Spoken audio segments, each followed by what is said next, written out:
JP Astro Life-ലേക്ക് എല്ലാവർക്കും സ്വാഗതം. ഇന്ന് നിങ്ങളുമായി പങ്കുവയ്ക്കുന്നത് മിഥുനമാസ ഫലമാണ്. അതായത് ജൂൺ 15 മുതൽ ജൂലൈ 7 വരെയുള്ള ഇടവം രാശിക്കൂറുകാരായ കാർത്തികയുടെ 2, 3, 4 പാദങ്ങളും അതുപോലെ രോഹിണിയും മകയിരത്തിൻ്റെ 1, 2 പാദങ്ങളും ചേരുന്നതാണ് ഇടവൻ രാശി. ഇടവൻ രാശിക്കാരുടെ മിഥുനമാസത്തെ ഫലമാണ് നിങ്ങളുമായി പങ്കുവയ്ക്കുന്നത്. ഇടവൻ രാശിക്കാരുടെ ജന്മരാശാധിപൻ എന്ന് പറയുന്നത് ശുക്രനാണ്. ജൂൺ 29 മുതൽ ഇവരുടെ സൗന്ദര്യം കൂടും. 12ാം ഭാവത്തിൽ നിന്നാലും ഫലം തരുന്ന ഭൗതിക സുഖ സൗകര്യത്തിൻ്റെയും പ്രണയത്തിൻ്റെയും ദാമ്പത്യ ജീവിതത്തിൻ്റെയും ഭക്ഷണം, വസ്ത്രം, ആഭരണങ്ങൾ, ലളിത കലകളോടുള്ള താല്പര്യം, അതുപോലെ സിനിമ സീരിയൽ രംഗത്ത് പ്രവർത്തിക്കുന്നവർ, നാടകരംഗങ്ങളിൽ ഉള്ളവർ, അതിനുള്ള അവസരവും പ്രശസ്തിയും ഒക്കെ തന്നെ ലഭിക്കുന്ന ഒരു മാസമായിട്ടാണ് നമുക്കിവിടെ കാണാൻ സാധിക്കുന്നത്. നഷ്ടസ്ഥാനമായ 12ൽ നിന്നാലും നല്ല ഫലം നൽകുന്ന ഒരേ ഒരു ഗ്രഹം എന്ന് പറയുന്നത് ശുക്രൻ മാത്രമാണ്. ആഡംബരത്തിനും വസ്ത്രാഭരണങ്ങൾക്കും കരകൗശല വസ്തുക്കൾക്കും സൗന്ദര്യവർദ്ധന വസ്തുക്കൾക്കും പ്രസിദ്ധിക്കും വേണ്ടി ചിലവ് വരുന്ന കാര്യം കൂടി പറയണം. 12ാം ഭാവം നഷ്ടസ്ഥാനം എന്ന് പറയുമ്പോൾ ചിലവിനെ സൂചിപ്പിക്കുന്നത്. ആ ചിലവ് എന്തിനാണെന്ന് ചോദിച്ചാൽ ഈ പറഞ്ഞതിലൊക്കെയാണ്. ആഡംബരത്തിന് വേണ്ടി വസ്ത്രങ്ങളും ആഭരണങ്ങളും ഒക്കെ മേടിക്കാൻ, കരകൗശല വസ്തുക്കളൊക്കെ മേടിക്കാൻ, സൗന്ദര്യം വർദ്ധിപ്പിക്കാൻ വേണ്ടിയുള്ള മേക്കപ്പ് സാധനങ്ങൾ വർദ്ധിക്കാൻ, അതുപോലെ തന്നെ പ്രസിദ്ധി ഉണ്ടാകുന്നതിന് വേണ്ടിയുള്ള ചില പ്രവർത്തനങ്ങളിൽ വരുന്ന ചിലവ്, ഇതല്ല ഭക്ഷണത്തിന്, ഇതൊക്കെ തന്നെ സുഖ സൗകര്യങ്ങൾക്ക് വേണ്ടിയുള്ള ചിലവ് എന്ന് വേണമെങ്കിൽ പറയാം. ശുക്രൻ ഇടവൻ രാശിക്കാർക്ക് ജന്മരാശാധിപൻ അഥവാ ലഗ്നാധിപനും കൂടിയാണ്. 6ാം ഭാവാധിപത്യം ഉള്ളതുകൊണ്ട് ഈ ശുക്രൻ ജൂൺ 29 വരെ മേടൻ രാശിയിൽ 12ാം ഭാവത്തിലായിരിക്കും. ഈ സമയം ശത്രുവിൻ്റെ ശല്യമൊക്കെ കുറയും. എന്നാൽ ജൂൺ 29 മുതൽ ജന്മരാശിയായ ഇടവത്തിൽ വരുമ്പോൾ ഈ സമയത്ത് സ്ത്രീകൾ തന്നെ ചില ശത്രുക്കളായി വരാം എന്നതിനെയും സൂചിപ്പിക്കുന്നുണ്ട്. ഇടവൻ രാശിക്കാർ പ്രത്യേകം ശ്രദ്ധിക്കേണ്ട കാര്യം എന്ന് പറയുന്നത് 2ാം ഭാവത്തിലെ സൂര്യൻ 4ാം ഭാവാധിപൻ കൂടിയാണ്. അപ്പോൾ വീട്ടിലെ ചില അപകട സാധ്യതകളെയൊക്കെ നമ്മൾ ഇവിടെ ശ്രദ്ധിക്കേണ്ടതായിട്ട് വരും. ഇപ്പോൾ വാഹനം മൂലം ഉണ്ടാകുന്ന കാര്യങ്ങൾ, വഴിയിൽ എന്തെങ്കിലുമൊക്കെ കുഴപ്പങ്ങൾ കാണുക, അതുപോലെ നേത്രരോഗം അഥവാ വലത്തെ കണ്ണിന് മങ്ങലോ വേദനയോ അല്ലെങ്കിൽ ചൂട് തട്ടുന്നതോ കുരുക്കളോ ഇങ്ങനെയൊക്കെയുള്ള എന്തെങ്കിലും നേത്രത്തെ കണ്ണിനെ സംബന്ധിക്കുന്ന കാര്യങ്ങൾ അങ്ങനെയൊക്കെ വരാം. സൂര്യബുധയോഗം 2ാം ഭാവത്തിൽ വരിക എന്ന് പറയുന്നത് വളരെ നല്ല കാര്യമാണ്. വിദ്യാഭ്യാസ പുരോഗതി, വിദ്യാഭ്യാസം, അതുപോലെ തന്നെ വിദ്യാഭ്യാസ സംബന്ധമായിട്ടുള്ള ആ ഉയർച്ചയെ സൂചിപ്പിക്കാം. ടെസ്റ്റ്, ഇൻ്റർവ്യൂ ഇങ്ങനെയൊക്കെയുള്ള കാര്യങ്ങളിൽ, അതുപോലെ തന്നെ പരീക്ഷകളിൽ ഉയർന്ന നിലവാരമുള്ള മാർക്ക്, പാരിതോഷികങ്ങൾ, സമ്മാനങ്ങൾ ഇതെല്ലാം ലഭിക്കാനുള്ള ഒരു സമയം കൂടിയാണ്. വിദ്യാഭ്യാസം മൂലം സാമ്പത്തികമായ ലാഭം ഉണ്ടാകാം. അതുപോലെ ക്ലാസ് എടുക്കുന്നവരെ സംബന്ധിച്ച് പഠിപ്പിക്കുക, ഉപദേശം നൽകുക, ഉന്നത പഠനത്തെ സംബന്ധിച്ച കാര്യങ്ങൾ വിശദീകരിക്കുക, കമ്മ്യൂണിക്കേഷൻ സംബന്ധിച്ചുള്ള കാര്യങ്ങൾ, റിപ്പോർട്ടിങ്, തപാൽ വകുപ്പിലെ ജോലി, ജേർണലിസം, അധ്യാപനം, അതുപോലെ തന്നെ ബുക്ക് സ്റ്റാള്, പഠിതാക്കൾക്കുള്ള ഗൈഡ് തയ്യാറാക്കൽ, PSC കോച്ചിങ് തുടങ്ങിയ കാര്യങ്ങളിലെല്ലാം ഇതെല്ലാം ബുധനെ സംബന്ധിക്കുന്ന കാര്യങ്ങളാണ്. അതുപോലെ സാമ്പത്തിക രംഗത്ത് പ്രവർത്തിക്കുന്നവർ, CA-ക്കാർ, ബാങ്കിങ് മേഖലയിൽ ജോലി ചെയ്യുന്നവർ, വക്കീലന്മാർ, ആധ്യാത്മിക പ്രഭാഷണം നടത്തുന്നവർ, വേദപുരാണ സംബന്ധമായ കാര്യങ്ങളൊക്കെ പ്രസംഗിക്കുന്നവർ അല്ലെങ്കിൽ അതിനെക്കുറിച്ച് പറയുന്നവർ, ധനകാര്യ വകുപ്പിൽ ജോലി ചെയ്യുന്നവർ, ഇങ്ങനെയുള്ളവർക്കെല്ലാം നല്ല സമയമാണ്. ഈ മേഖലയുമായിട്ട് ബന്ധപ്പെട്ട്, ഈ പറഞ്ഞ മേഖലയുമായിട്ട് ബന്ധപ്പെട്ട് പ്രവർത്തിക്കാൻ ആഗ്രഹിക്കുന്നവർക്കെല്ലാം തന്നെ അതിൻ്റേതായ മെച്ചമുണ്ടാകുന്നു എന്നതാണ്. 12 വർഷത്തിലൊരിക്കൽ മാത്രം ഒരു രാശിയിലെത്തുന്ന ഗ്രഹമാണ് വ്യാഴം. അതായത് ഒരു വർഷം ഒരു രാശിയിൽ സഞ്ചരിക്കുമ്പോൾ ആ രാശിയിൽ വീണ്ടും വരണമെങ്കിൽ 12 വർഷം കഴിയണം. ഇങ്ങനെയുള്ള വ്യാഴം ഇടവൻ രാശിക്കാർക്ക് 2ാം ഭാവത്തിൽ വരിക എന്ന് പറഞ്ഞാൽ ധനസ്ഥാനത്താണ്. വിദ്യാഭ്യാസം, ധനലാഭം, കുടുംബപരമായ ഉയർച്ച, വാക്കുകൊണ്ട് ആരെയും അടുപ്പിക്കുന്ന സ്വഭാവം, വലത്തെ കണ്ണിനുണ്ടാകാവുന്ന കുഴപ്പങ്ങളിൽ നിന്ന് രക്ഷ തരുന്നതും, സാമ്പത്തിക ബാധ്യതയിൽ നിന്ന് മോചനം നൽകുന്നതും, ബന്ധുക്കളും സുഹൃത്തുക്കളും നൽകുന്ന സഹായങ്ങളും, കുടുംബത്തിൽ മംഗളകർമ്മങ്ങളൊക്കെ നടക്കാനുള്ള സാധ്യതയും എല്ലാം തന്നെ വ്യാഴം സൂചിപ്പിക്കുന്നു. ഒത്തുചേരാനുള്ള അവസരം, അതായത് മംഗളകർമ്മങ്ങൾ നടക്കുമ്പോഴാണല്ലോ വീട്ടിലുള്ളവരും കുടുംബക്കാരും എല്ലാം കൂടി ഒത്തുചേരും. അതിനുള്ള അവസരങ്ങളും ഉണ്ടാക്കും. 7-ാം ഭാവം പങ്കാളിയും യാത്രയും വഴിയുമാണ്. മനോധൈര്യം, ക്രയവിക്രയം 7 കൊണ്ടൊക്കെ സൂചിപ്പിക്കും. 7-ാം ഭാവാധിപൻ ചൊവ്വയാണ്. അത് 4-ാം ഭാവത്തിൽ രാഹു ദൃഷ്ടിയോടെ അഥവാ കേതുവിനോട് യോഗം ചെയ്താണ് നിൽക്കുന്നത്. അപ്പം വീട്ടിൽ അഥവാ വാഹനത്തിൽ ഇഴജന്തുക്കളുടെ ശല്യം ഉണ്ടാകാം. 4-ാം ഭാവം വീടിനെ സൂചിപ്പിക്കും, ഇരിക്കുന്ന സ്ഥലത്തെ സൂചിപ്പിക്കും, വാഹനത്തെ സൂചിപ്പിക്കും, ജോലി ചെയ്യുന്ന സ്ഥലം സൂചിപ്പിക്കും. ഇങ്ങനെയൊക്കെ വരും. അപ്പം അത് ഏതെങ്കിലും തരത്തിലുള്ള അപകട സാധ്യതയോ അല്ലെങ്കിൽ വിഷബാധയോ ഒക്കെ സൂചിപ്പിക്കാം എന്ന് പറയുന്നുണ്ട്. അതുപോലെ 7-ാം ഭാവം പങ്കാളിയാണ്. പങ്കാളിക്കും ഏതെങ്കിലും വിധത്തിലുള്ള ശാരീരികമായോ അല്ലാതെയോ ഉള്ള പ്രശ്നങ്ങൾ ഉണ്ടാകാം. വീട്ടിലുള്ളവർക്ക് ചികിത്സാ സംബന്ധമായ ആവശ്യത്തിന് വേണ്ടി ആശുപത്രിയിലേക്ക് പോകേണ്ട സാഹചര്യം വരാം.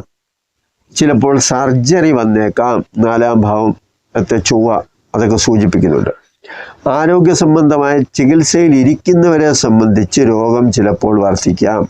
അതുപോലെ മാരകമായ രോഗമുള്ളവർക്ക്, പ്രത്യേകിച്ച് ക്യാൻസർ പോലെയുള്ള രോഗമൊക്കെ നിലവിലുണ്ടായിരുന്നവരെ സംബന്ധിച്ചും അവർക്കും അത്ര നല്ല സമയമല്ല എന്ന് പറയേണ്ടി വരും.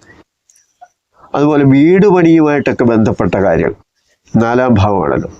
അപ്പം അങ്ങനെ വരുമ്പോൾ അത് തടസ്സം വരാം. അവിടെ ചില അപകട സാധ്യതകളൊക്കെ വരാം. പ്രത്യേകിച്ച് വൈദ്യുതി, അതുപോലെ വീഴ്ച, ചതവ്, മുറിവ്, ഇങ്ങനെയൊക്കെയുള്ള കാര്യങ്ങളൊക്കെ സംഭവിക്കാം. അതുപോലെ വാഹന സംബന്ധമായ കാര്യത്തിലും ഒക്കെ എന്തെങ്കിലുമൊക്കെ ചില പ്രശ്നങ്ങൾ ഉണ്ടാകാനുള്ള സാധ്യതയുണ്ട്. ഉണ്ടാകും എന്നല്ല, ഉണ്ടാകാതിരിക്കട്ടെ, സാധ്യതയാണ് സൂചിപ്പിക്കുന്നത്. കാരണം 4-ാം ഭാവം വീടിനെ സൂചിപ്പിക്കുമ്പോൾ വീട് പണി നടക്കുന്ന അവസരത്തിലും ചില തടസ്സങ്ങൾ വരാം, ചില അപകട സാധ്യതകളൊക്കെ വരാം. അതൊക്കെയാണ് സൂചിപ്പിച്ചത്. അതുപോലെ ഭൂമി സംബന്ധമായ കാര്യത്തിൽ ചില അപാകതകളൊക്കെ ഉണ്ടാകാം. കാരണം ചൊവ്വ ഭൂമിയെയും സൂചിപ്പിക്കുന്ന ഒരു കാര്യമാണ്. അതുപോലെ സർപ്പദോഷ ബന്ധം, കാരണം ചൊവ്വയും രാഹുവും തമ്മിലുള്ള ഒരു ബന്ധം സൂചിപ്പിക്കുന്നത് ഭൂമിയെ സംബന്ധിച്ച ഇത്തരത്തിലുള്ള കാര്യമാണ്. സർപ്പക്കാവിനെ സംബന്ധിച്ചുള്ള സൂചന വരും, സർപ്പബന്ധത്തെ സൂചിപ്പിക്കുന്ന കാര്യങ്ങൾ വരും, സർപ്പദോഷത്തെയും സൂചിപ്പിക്കാം. അപ്പം ഇതൊക്കെ തന്നെ പരിഹാരം എന്താണ് എന്ന് ചോദിച്ചാൽ 4-ാം ഭാവത്തിലെ രാഹു കുജബന്ധം, അതായത് രാഹുവിൻ്റെ ദൃഷ്ടിയോടുകൂടി ചൊവ്വ നിൽക്കുന്നു. അപ്പം സ്വാഭാവികമായിട്ടും ഒരു 100 പാലുമെങ്കിലും നടത്തുക എന്നത് സാമാന്യമായി പറയേണ്ട കാര്യമാണ്. കാലിന് ചിലർക്ക് പ്രശ്നം വരാം, അലർജി വരാം, വെരിക്കോസ് വെയിൻ പോലുള്ള പ്രശ്നങ്ങൾ ഉണ്ടാകാം, ഉദര സംബന്ധമായ വിഷയങ്ങളൊക്കെ വരാം. ഇതിനെയൊക്കെ സൂക്ഷിക്കേണ്ട ഒരു സമയം എന്നാണ് ഇവിടെ പറഞ്ഞു വരുന്നത്.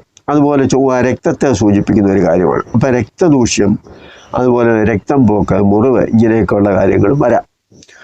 വീട്ടിലുള്ളവർ തമ്മിലും യോജിപ്പില്ലാത്ത ഒരവസ്ഥ വരാം. 4-ാം ഭാവമാണ്. ചൊവ്വ കലഹത്തെ സൂചിപ്പിക്കുന്നതാണ്, അഭിപ്രായ വ്യത്യാസത്തെ സൂചിപ്പിക്കുന്നതാണ്. ചൊവ്വ ജാതകത്തിൽ മോശമായിട്ടുള്ളവരെ, കേതുവിൻ്റെ അപഹാരമുള്ളവരും ഒക്കെ സൂക്ഷിക്കണം.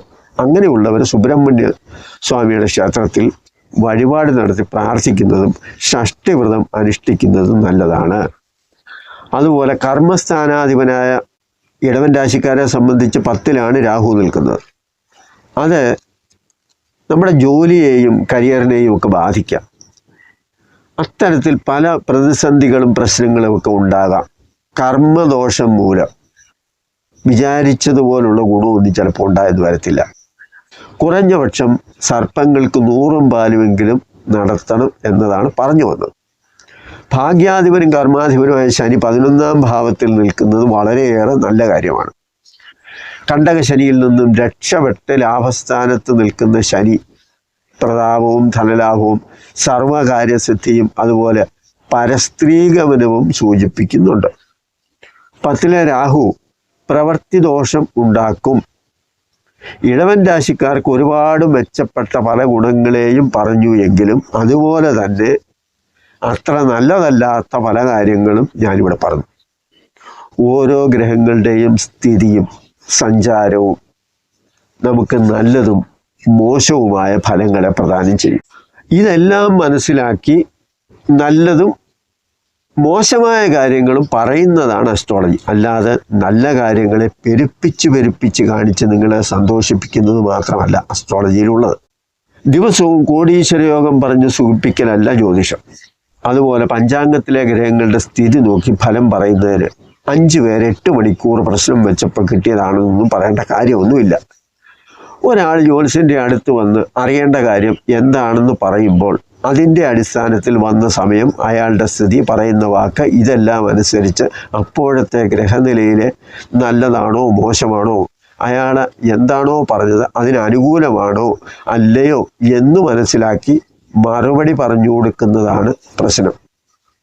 അതുപോലെ മറ്റൊരു കാര്യമെന്ന് പറഞ്ഞാൽ, ഈ ചില അബദ്ധങ്ങളൊക്കെ പറയുന്നവർ ചില പദവികളെ സൂചിപ്പിക്കുന്നുണ്ട്. അതിനെക്കുറിച്ചും പറയാം. അസ്ട്രോളജിയിൽ ആർക്കും ഡോക്ടർ പദവിയൊന്നും കൊടുത്തിട്ടില്ല. ഒരു പക്ഷേ ഇത് യൂണിവേഴ്സിറ്റി തലത്തിലെങ്ങാനും പ്രവർത്തിച്ചിരുന്ന കാലത്ത്, പണ്ട് PGയും അതുപോലെ തന്നെ ഡിഗ്രി കോഴ്സും ഒക്കെ ഉണ്ടായിരുന്ന ഒരു കാലം ഉണ്ടായിരുന്നല്ലോ, അന്നത്തെ കാലത്ത് ജീവിച്ചിരുന്നവർക്ക് ഒരു പക്ഷേ അവരുടെ റിസർച്ചിൻ്റെ ഭാഗമായിട്ടെങ്ങാനും ഡോക്ടറേറ്റ് വല്ലതും കൊടുത്തിട്ടുണ്ടെങ്കിൽ അല്ലാതെ ഇപ്പോൾ ഈ ജ്യോതിഷം കൈകാര്യം ചെയ്യുന്നവരിൽ ആർക്കും തന്നെ ഇങ്ങനൊരു സാധനം കിട്ടാനുള്ള സാധ്യതയില്ല. അപ്പോൾ പിന്നെ വേറൊരു കാര്യമെന്ന് പറഞ്ഞാൽ, വേറെ ഏതെങ്കിലും വിഷയത്തിൽ ഒരു പക്ഷേ ഇവർക്ക് ഡോക്ടറേറ്റ് കിട്ടാം. ഒന്നുകിൽ ഡോക്ടറായിരിക്കാം, ചികിത്സിക്കുന്ന ഡോക്ടറായിരിക്കാം, അല്ലെങ്കിൽ വേറെ ഏതെങ്കിലും വിഷയത്തിൽ എവിടെ നിന്നെങ്കിലും ഡോക്ടറേറ്റ് എടുത്തവരുമാകാം. അങ്ങനെ വരുമ്പോൾ അവർക്ക് വേണമെങ്കിൽ ആ പേര് ഉപയോഗിക്കാം. പക്ഷെ അതിന് അസ്ട്രോളജിയായിട്ട് യാതൊരു ബന്ധവുമില്ല. അപ്പം ഇത് സ്വയം പ്രഖ്യാപിക്കുകയും പറയുകയും ചെയ്യുന്നത് എന്താണെന്ന് ചോദിച്ചാൽ എന്തോ വലിയ മഹാകാര്യമാണ്.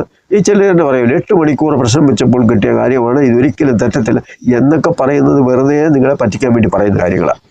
കാരണം ദിവസവും കോടീശ്വരന്മാരെ 8ഉം 10ഉം പേരെ വീതം ഉണ്ടാക്കുക.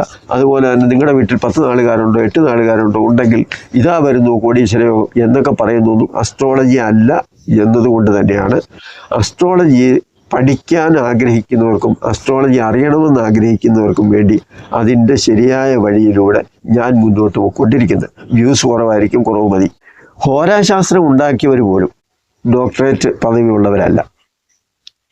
വരാഹമിഹിരൻ്റെ കാര്യമെടുത്താലും അതുപോലെ തന്നെ പരാശരൻ്റെ കാര്യമെടുത്താലും ഇവരെ ആരും ഡോക്ടറായിട്ടൊന്നും സംബോധന ചെയ്യുന്ന പതിവുമില്ല. ആചാര്യന്മാരാണ്.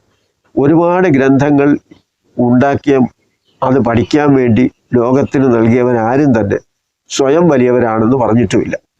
പിന്നീട് വന്ന ശിഷ്യഗണങ്ങളും അതിനെ ഫോളോ ചെയ്യുന്നവരുമാണ് ഇവരുടെ മഹത്വം മനസ്സിലാക്കിയിട്ടുള്ളത് എന്നുകൂടി നമ്മൾ ഓർക്കണം. ഈ വീഡിയോ നിങ്ങൾക്ക് ഇഷ്ടപ്പെട്ടു എന്ന് വരികിൽ അത് ലൈക്ക് ചെയ്യുക, മറ്റുള്ളവർക്ക് കൂടി ഷെയർ ചെയ്ത് കൊടുക്കുക. നല്ല കാര്യങ്ങൾ മാത്രമല്ല അസ്ട്രോളജിയിലുള്ളത്. ഓരോ ഗ്രഹങ്ങളും സഞ്ചരിക്കുമ്പോൾ നല്ലതും മോശവുമായ അനുഭവങ്ങൾ വരും. അത് നിങ്ങൾ മനസ്സിലാക്കി മുന്നോട്ട് പോകുന്നതിനും മുൻകൂർ നമ്മളെ ഓർമ്മിപ്പിക്കുന്നതിനുമാണ് ഇതിനെ എങ്ങനെ തരണം ചെയ്യാം എന്നതാണ് അസ്ട്രോളജി സൂചിപ്പിക്കുന്നത്. ഈ വീഡിയോ ഇഷ്ടപ്പെട്ടു എന്ന് വിചാരിക്കുന്നു. നന്ദി, നമസ്കാരം.